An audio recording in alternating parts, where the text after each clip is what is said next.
પાલનપુર માલણ દરવાજા નજીક ગેસ ગળતરનો મામલો। પાલનપુર સિવિલ હોસ્પિટલમાં ઇજાગ્રસ્તો સારવાર હેઠળ। પાલનપુર માલણ દરવાજા વિસ્તારમાં બનેલી ગેસ ગળતરની ઘટનામાં 98 લોકોને અસર પહોંચી હતી, જેમને પાલનપુર સિવિલમાં સારવાર અપાઈ રહી છે। જ્યારે તંત્રએ તપાસનો ઘમઘમાટ હાથ ધર્યો છે। પોલીસ અને તંત્રની પ્રાથમિક તપાસમાં ભંગારના જે વેપારીઓ હોય છે અને તેમાં કોઈ ભંગારના વેપારીના ગોડાઉનમાંથી આ ગેસ લીક થયો હોય તેવું પ્રાથમિક તપાસમાં બહાર આવ્યું છે અને આજુબાજુમાં રહેતા રાજીવ આવાસ યોજનાના લોકોને વધુ પ્રમાણમાં અસર થઈ છે। ત્યારે કલેક્ટર, એસપી અને તંત્રના તમામ અધિકારીઓ, પાલિકાની ટીમો અને જીપીસીબીની ટીમો પણ આ તપાસમાં કામે લાગી છે।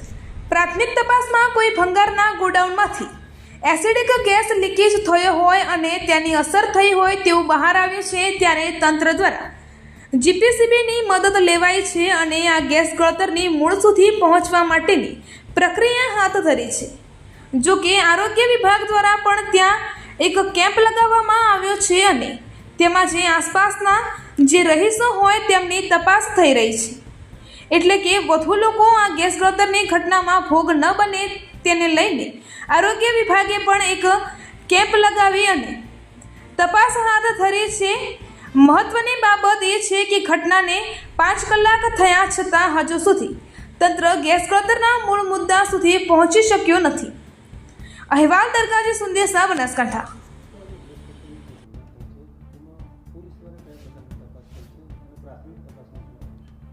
આજે સાંજે આશરે 6 વાગ્યાની આસપાસ પાલનપુરના માલણ દરવાજાની આસપાસના વિસ્તારમાં એક ગેસ ગળતરની ઘટના થઈ હતી, જેની અંદર કુલ 89 લોકોને પાલનપુર સિવિલ હોસ્પિટલ ખાતે ખસેડવામાં આવ્યા છે। તમામ લોકો જે છે એ હાલમાં અમારા દ્વારા અને કલેક્ટરશ્રી દ્વારા મુલાકાત કરવામાં આવી છે અને તમામ લોકો જે છે એ તમામ લોકોની પરિસ્થિતિ સારી છે। તમામ લોકોને ઓક્સિજન પૂરો પાડી અને એમને ખતરાથી બહાર કાઢી લેવામાં આવ્યા છે।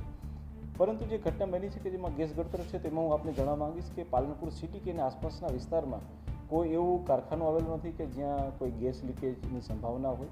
સાથે સાથે એવી કોઈ મોટી પાઇપલાઇન બી નથી જઈ રહી કે જેમાંથી ગેસ લીકેજની ઘટના થાય।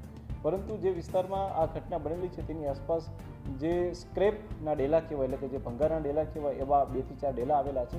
તો એક અમારી એફએસએલની ટીમ અને નગરપાલિકાની ટીમ અને જે જીપીસીબી એટલે કે જે આપણે પોલ્યુશન કંટ્રોલ બોર્ડની ટીમ હોય છે તેમના દ્વારા હાલમાં બી તપાસ ચાલુ છે અને પ્રાથમિક દ્રષ્ટિએ એવું લાગી રહ્યું છે કે આવો કોઈ ઓર્ડરલેસ ગેસ કે જે બની શકે છે કે એસિટિલિન હોય કે જે ગેસ કટર માટે ઉપયોગ થઈ રહ્યો હોય, ઓર અધરવાઇઝ બીજું કોઈ એવું મટીરિયલ હોય જેના કારણે થઈને ત્યાં આસપાસના અમુક વિસ્તારની અંદર આ ગેસની ઘટના બનેલી હોય।